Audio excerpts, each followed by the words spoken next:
Jillian, a customer service representative, and you're listening to Telecast PH, the TeleworkPH outsourcing podcast with your host, BizDev Jeff. Telecast PH is a podcast dedicated to discussing the benefits of outsourcing, positive mindset, startup and business advice, and a behind-the-scenes look into how outsourcing some of the non-core aspects of your enterprise to TeleworkPH, your business can scale up quicker, and you can help eliminate poverty in the Philippines. Outsource and scale up with TeleworkPH. And now your host, BizDev Jeff.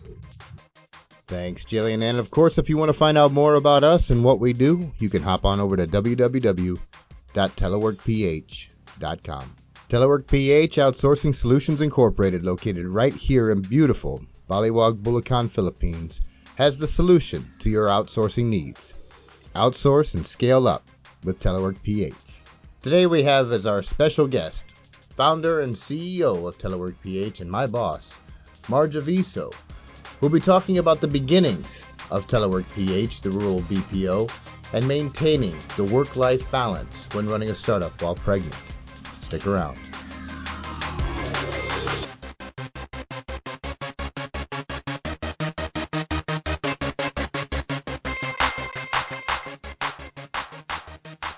Hello and welcome one and all to episode 4 of Telecast PH, the TeleworkPH outsourcing podcast.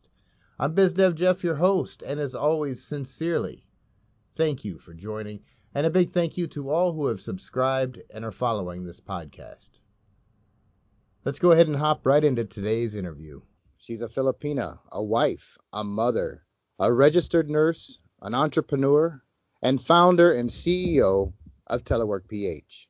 I'm talking about the one and only Marge Aviso, who's been featured in Forbes magazine as well as the APAC Business Headlines magazine back in March 2019.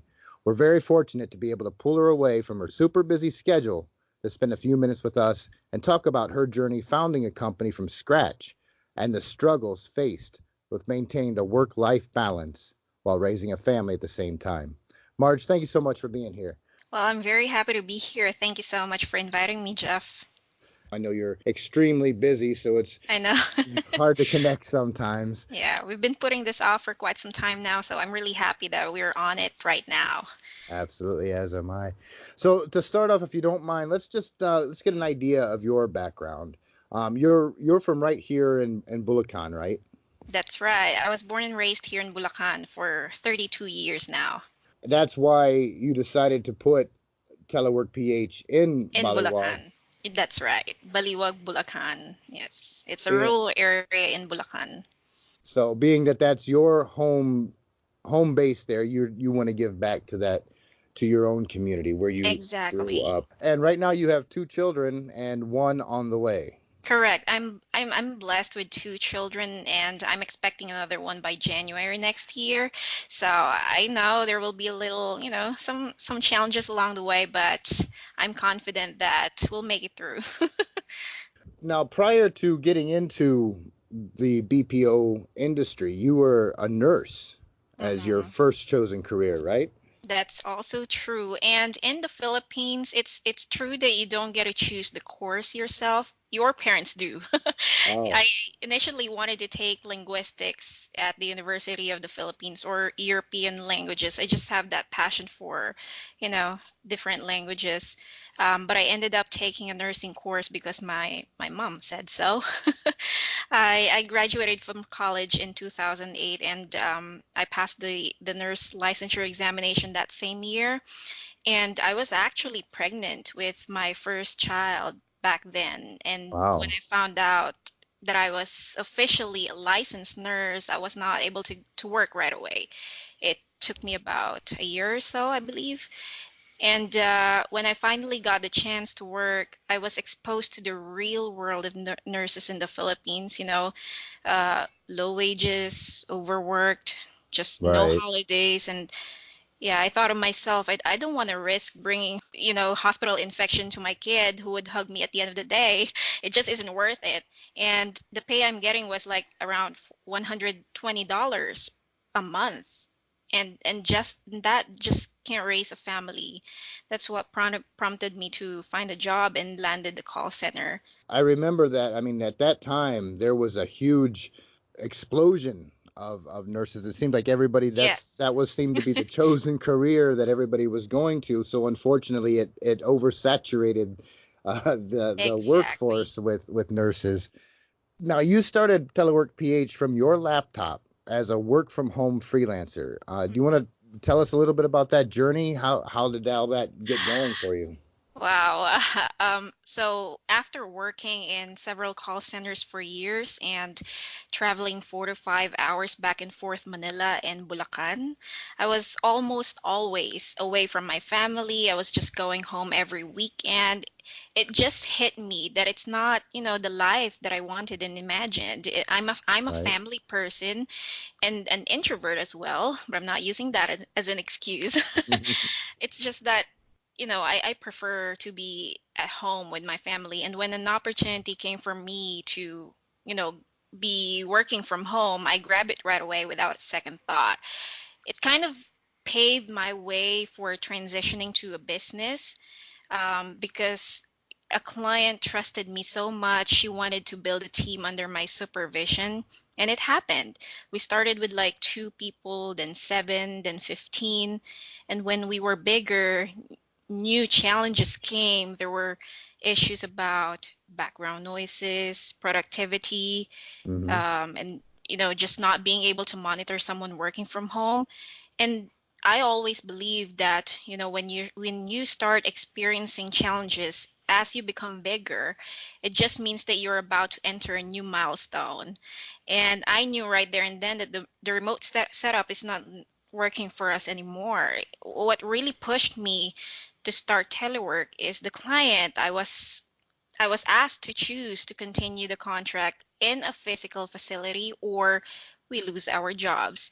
It was really one of the hardest decisions ever because like I to be honest, I never wanted to be in business. I was really scared because I know how stressful it can be. I grew up with my mom running a sari-sari store. We call it like a mini convenience store here in the Philippines, and Right. I saw how my mom still, tried to make ends meet and, wake up very early in the morning to fill the supplies and stay up late to do the accounting and all. But what weighed heavier and triumphed above all is my team. I just don't want to think about the possibility we're gonna all lose our jobs and there are families, we work hard for this and their children and families are, leaning on and relying on them. So that's when I made the decision to really start a business. Being in that position, the motivation for you was not making a lot of money and becoming a No. millionaire. It was helping people keep jobs and support their families. Correct. Yeah, it was if it was just for the money, I believe I can do it myself, but when I realized that everyone gets to lose their jobs, I just can't even think about it, fathom the thinking that they will all be eventually losing their jobs and the primary source of income for their families. Right. So every time now that you see a new face at the office, you know that you've had a big part in helping them and helping their family. That's got to be an amazing feeling, especially being from that local community. Exactly, yeah, and it was so different. Like when in Manila, I know the people there just knew each other by name. In the rural area where people had lived, where people had, these people knew each other by blood, it's just so different. It's like, this person you hired, you just didn't know that your mom knows him or probably your brother Right. knows him, right? Yeah, it's different. It's completely different. Well, see, that's what's great about it. Because I remember we were talking one time, and I had said, well, she went to high school with OMRC, our operations. Hmm. I feel like you're like, well, I went to high school with her too, So, Yes. That's how uh, small the world is, to be honest. so being that everybody is from, basically the same area and knows each other, did you have any trouble building the company culture? I mean, was it difficult at all? Because from my standpoint, it all seemed to fall right into place. I think this is one of the things I've learned from reading business books, that the company culture is the founder.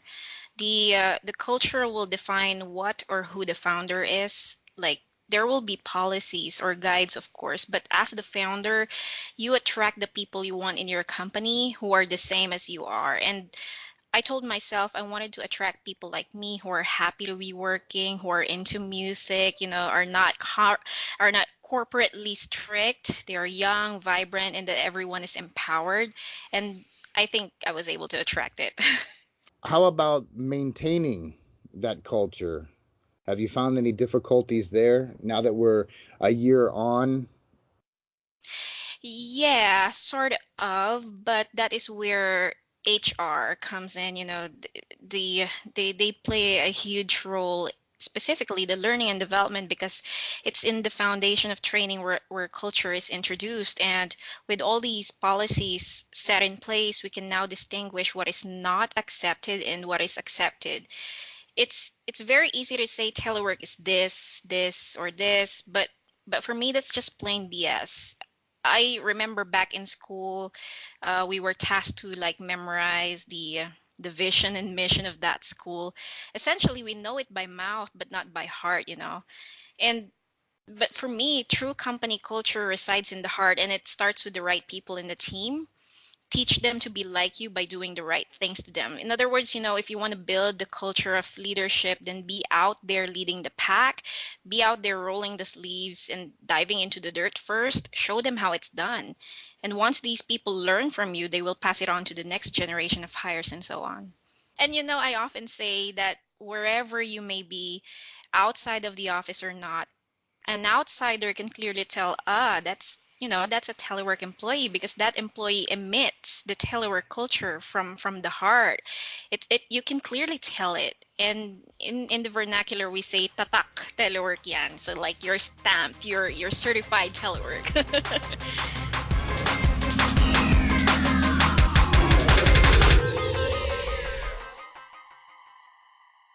Since startup, since looking back at those very, very early days, what fears did you personally have to overcome when you started? Whew, so many fears, I guess. But it's mostly the fear of the unknown, because I really don't know what's going to happen, where I'm getting the funds from to build the facility. I don't have serious or like professional business training. I just know how to run the operations side, and I had to learn accounting, HR, payroll, business development, because that's what I do before. I was a one man team, and every single day I realize I'm getting burned out.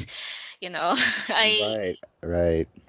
I also didn't know if my friends and family will support me, because they always say that, your family and friends are the very first to raise their eyebrows when when you get to that level.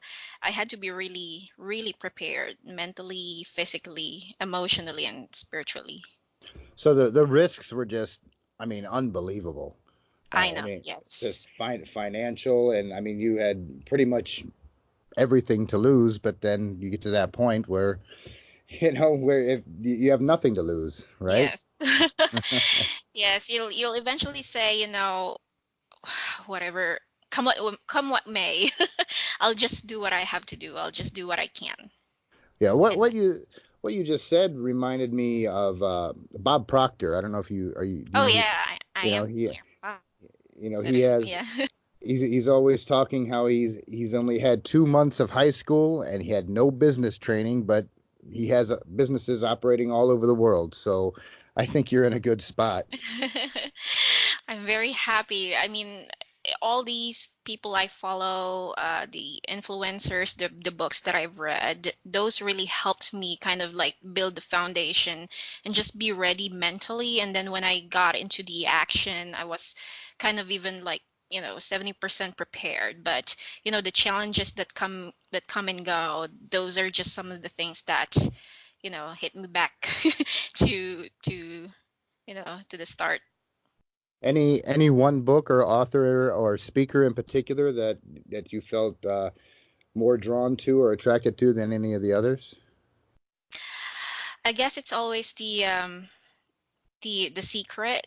Ah, yes. Yeah, that's always like that's the very, very basic of everything. I'm also follow Harv Eker and his works about, being financially prepared as well, kind of like removing all those limiting beliefs. That's great. Yeah, but I'm a big fan of Dr. Wayne Dyer, who sadly passed Mm, away a couple years yes. ago, and Bob Proctor. So, Hmm. making those paradigm shifts. Anyway, we'll move on because my next question is something I really want to know because I see it happening. Now, so do you find that because you are the decision maker in the company and the CEO that people tend to think you automatically have all the instant answers like right away? Um, wow, that's a good question. To be honest, I'm I'm always I'm always honest about things if they ask questions or, if they need my decision. I tell them up front if it's something that I don't know the answer to or if I need to think about it more. Um, but yeah, being in the position will there is a bit of a requirement that you sometimes need to kind of feel it. Mhm. um, but after all these things, you also kind of weigh things and seek outside help or outside opinion. I remember I had a college professor who once told me that anytime somebody asks you a question you don't know, just tell them no. Yeah. Never say Mhm. yes, always say no, because if you come back from a no with a yes, you look like a hero. But if you come back from a yes and change that to a no, then you look like an asshole. So, you know, just some Oh yeah, for advice I sure. always Mhm. stuck in my head. Are you ever afraid of being wrong when you're giving advice or when you're instructing or when people do ask you questions? Are you ever like really afraid of saying or doing the wrong thing? In the very first place, I try as much to assess myself and whatever I'm saying, if it's right or wrong. And if I feel that I'm heading to the wrong direction, I stop. I just stop. And yeah, like I said, I'd be upfront and say it's something that I can't do at the moment. I would rather be transparent like that, um, as opposed to, leading these people or leading the decision to a wrong route. So, but yeah, I would say I get that feeling. I become afraid, but I try as much to prevent it. That's great. No second guessing. Yes. Yeah, because every decision that you make, everything that you say out of your mouth becomes almost permanent. And so it's very critical for any CEO or any, anyone in the higher up to have that firm decision which is based on facts and based on previous history, that so that could be supported, that you have enough reasoning as opposed to just feeling from or deciding from the gut.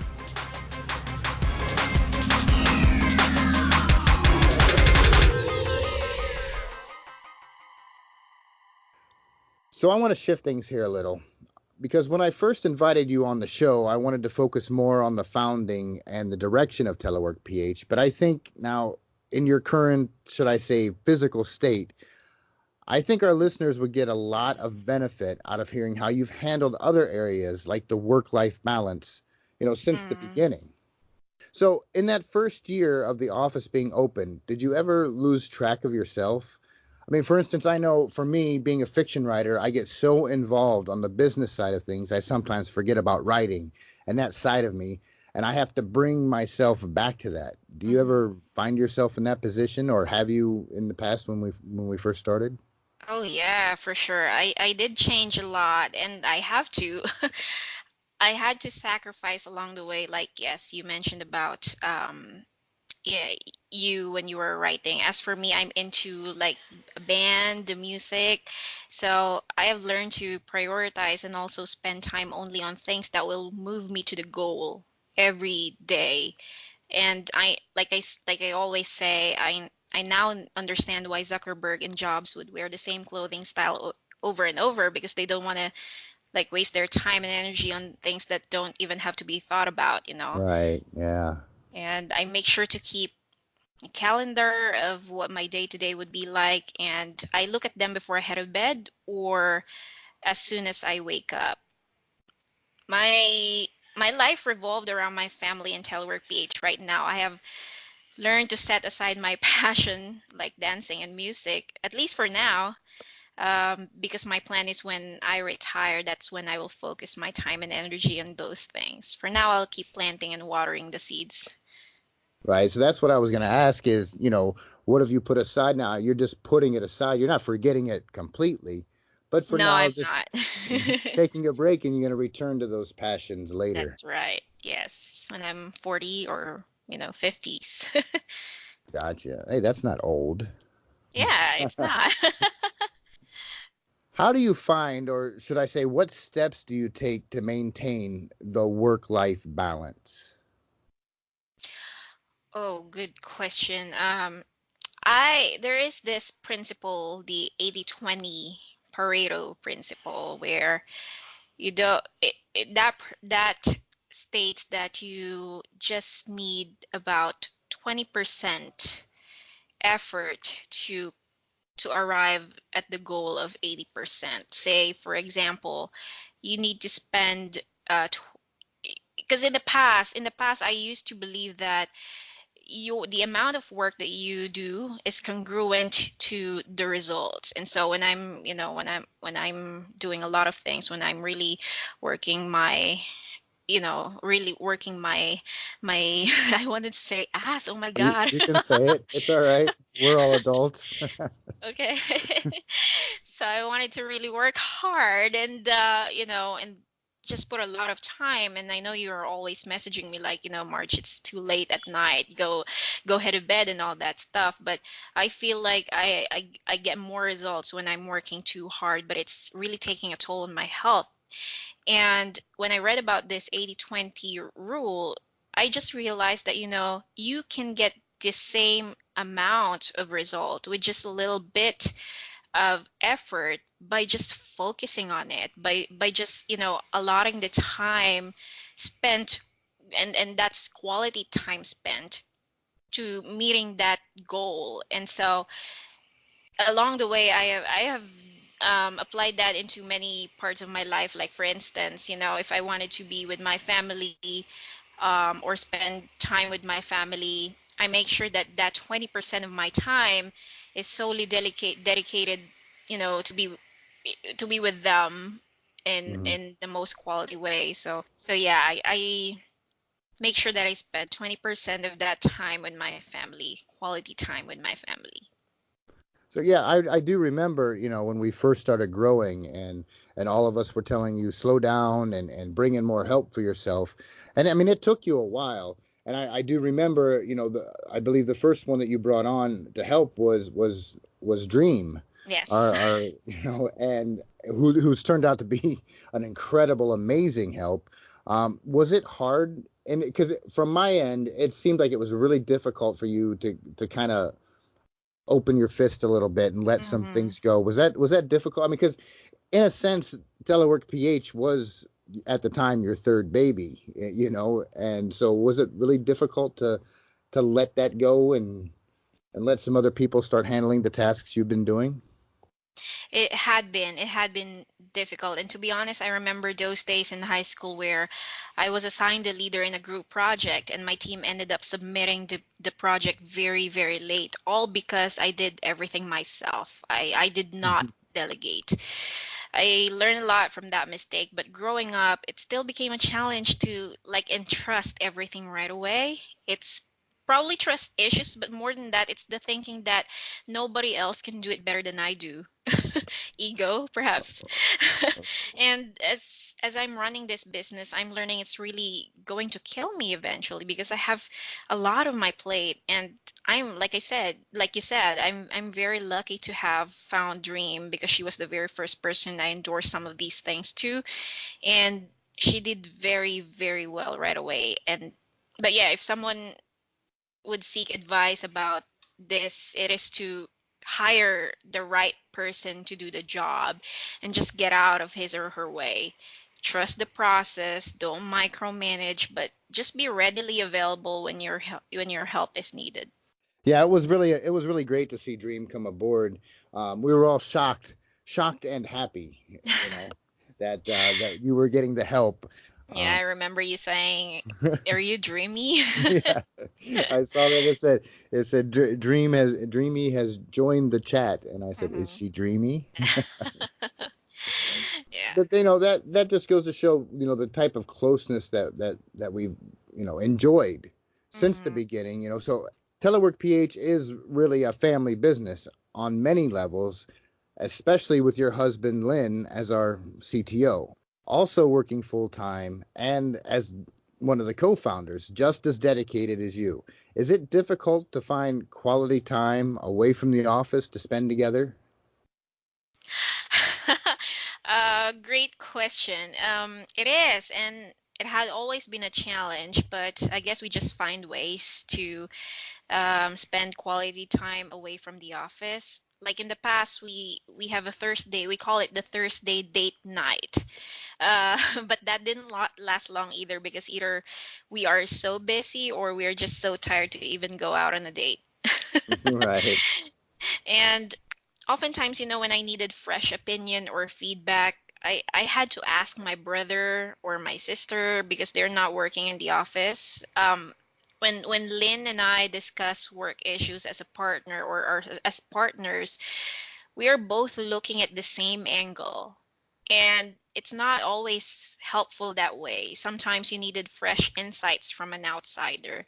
I guess, what's more important is that we always talk, regardless if it's a family issue or work issue. We're always open to one another as well.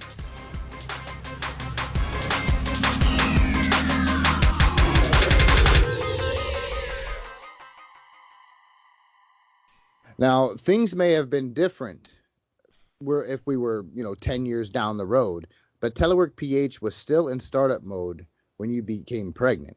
Mm, So, I mean, there was a lot going on, at the office, but yet then all of a sudden you needed to take care of other things like checkups and other considerations. Has that been challenging to keep the company running while being pregnant, and especially with Telework PH still being in startup mode? yeah, it it's challenging, but to some degree, I am very happy that I was able to kind of prepare the team well while I'm away. So, although we are at the startup phase, we're kind of like in this stage where everyone can almost leave, or I mean do their jobs on their own. And so Dream had been very, very helpful to me as my personal assistant to kind of really take on the roles that I used to do in the past. But for now, there are just some things that I needed to do myself, like, invoicing, which is going to be handed over to the accountant very, very soon. But slowly we're building, the team as we go along. But the most challenging was the first trimester because I was almost completely useless. And I didn't even know that I was pregnant. So it was really not that we didn't plan for it. But at the same time, I also realized that it's one of the ways to kind of get me off the computer and just be spending time with myself, with my health, with my soon to be baby. Um, Also at the same time, I had to make sure that I'm spending more of my energy on the most important things. Like, for instance, I realized that I last just 3 hours a day. So in those 3 hours, I had to take MIT courses, and send my kids to school. And at the same time, I had to answer emails and take some, and answer to some questions that Dream has or some of the members have. Um, so I needed to make sure that in a day I know what to prioritize and where to spend my energy on. That makes perfect sense. And I do remember that because before, especially when we were smaller, I could send you a message and within Hmm. seconds, at least minutes, you would Hmm. reply, and then it turned into hours and oh my God, I didn't see your message yet. You know, I mean, we all understand, everybody understands, how much more of your time has been demanded of. And Hmm. then on top of that, your health and making sure that the baby is a priority. Yeah. We're all there to back you up and to help you any way we can. Yeah, I'm very, very blessed that I have you as a team because now I'm starting to realize that I really need to step back a bit because when that time comes that I'm mostly needed in things like, emergency situations or things that really demand my decision, then I could be readily available as opposed to like spending most of my time just being in the office and also working with, my some other things and also be with my family. It's draining me so much, I'm completely useless. So yeah, that's where I really learn what to prioritize and where to spend most of my time and energy on. Right. Yeah. I mean, because you have always been the type that you have always given us time to spend with our families, the quality time away. We want to be able to give that back to you as well. So, Yeah, do you do thank you? you. Oh, you're welcome. Now, do you have any concerns about when the baby comes, or do you think? I mean, other than the normal mother concerns, but I mean about the business or about being able to handle both, or are you pretty confident that you've built a strong enough team? Yeah, I'm worried as well, because like I told Lynn, I'm not even sure if I'm ready when she comes out. But of course, I need to be ready. I need to plan out. And one of the things that I wanted to bring up in our strategic planning is that, and also June has mentioned this to me as well, that he kind of would step in and as the primary decision maker while I'm away and taking care of the child because I'm really glad that everyone understands my situation. It's not like just because it's not like I needed to be um, treated differently or have this special treatment. It's just that everyone understands that the baby is always the priority. So yeah, really happy that everyone is there to support me and that June, he told me in the past that he would be willing to step in and help with the decision making. Right. For those that don't know, June is also one of the co-founders with you and Lynn. Yes. So now I'm Yes. sure you'll Mhm. have about 400 babysitters lined up, ready to when you bring that baby into the office, to the office. Oh yeah, for sure.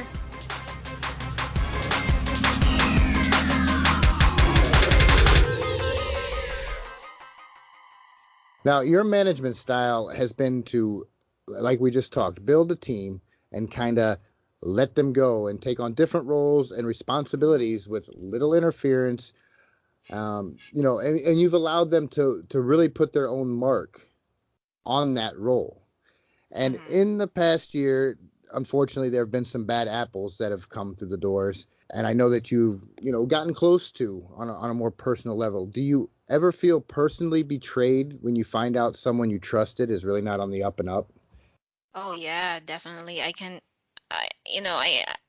remember how many times I cried over it, to be honest. It truly pains me to know that those people you trusted and helped ended up stabbing you from behind. But and yeah, no matter how good your intentions were, there will always be those bad apples. And again, I learned another lesson that it's just the reality. It's the world teaching you to be tough. In fact, I never felt this strong before. I feel I can take on anything that would be thrown up to me. Mhm. It also taught me to read situations several steps ahead, kind of like the game of chess, to know what the repercussions could be. Is it going to be good or bad? And I've learned that, to up my senses when working with people. Like right now, I have better feeling when they're faking it or if they're hiding behind the mask. You know what I mean? Right. So now you've learned a little bit. You're able to see a little bit deeper into someone's Yeah. personality.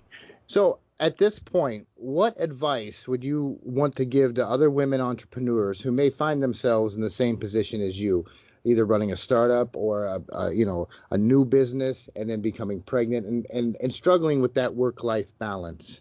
hmm just take control, and you know that at the end of the day, it's you who makes the decision, or whatever what you wanted to do in a daily basis. It's just a matter of, well, this is easier said than done, but truly it's a matter of really knowing what your priorities are, mapping them out on a daily basis, planning ahead, and seeing what could potentially be an issue or a challenge along the way so that you can avoid it and possibly have a second plan, or plan B. Um, and for women, especially, when you're going through childbirth or pregnancy, it can extremely be difficult, especially when the people around you do not support it, or it's just not, it's just naive about the situation. And so it really helps to surround yourself with people who truly support and truly understands what your situation is, and just be transparent to them. Just tell them what you feel. So, like when I tell Dream that, I cannot make it to work today. I'm just not feeling well. She understands. Not because she's a woman, but she understands that it's something that, we deal with on a daily basis, even if you're not pregnant. So, yeah, those are the things. Be transparent, and of course, surround yourself with people who will truly support and understand you. That's really great advice. And obviously it's worked out for you. Yeah. What about the challenges that were surprises? Things that just seemed to pop up that you had no idea that this was even a thing. Mm. Um, in my first year, to be honest, well, I was learning along the way, and there had been challenges that came up as surprises. Like I didn't even know how cash flow works, things like that. And I guess slowly I'm learning, and most importantly, I've taught myself to be always ready. In fact, right now with this pregnancy, I'm resting, but at the same time, I'm taking, like I mentioned, a course at MIT. Right. You'll just never know when your next battle will be, so you better be equipped. Not just physically, but mentally. There's just no excuse. And besides, before a challenge becomes a surprise, I most likely would have figured it out already, because that's where I want to be great at. I want to be able to predict steps ahead before, it truly happens. Amazing advice again. But unfortunately, it's no surprise. We are out of time. Oh yeah. So I want to thank you very, very much, Marge. I know that you're extremely busy and taking the time to spend with me and answer these questions. And hopefully our listeners will get a lot of benefit out of everything you've talked to us about today.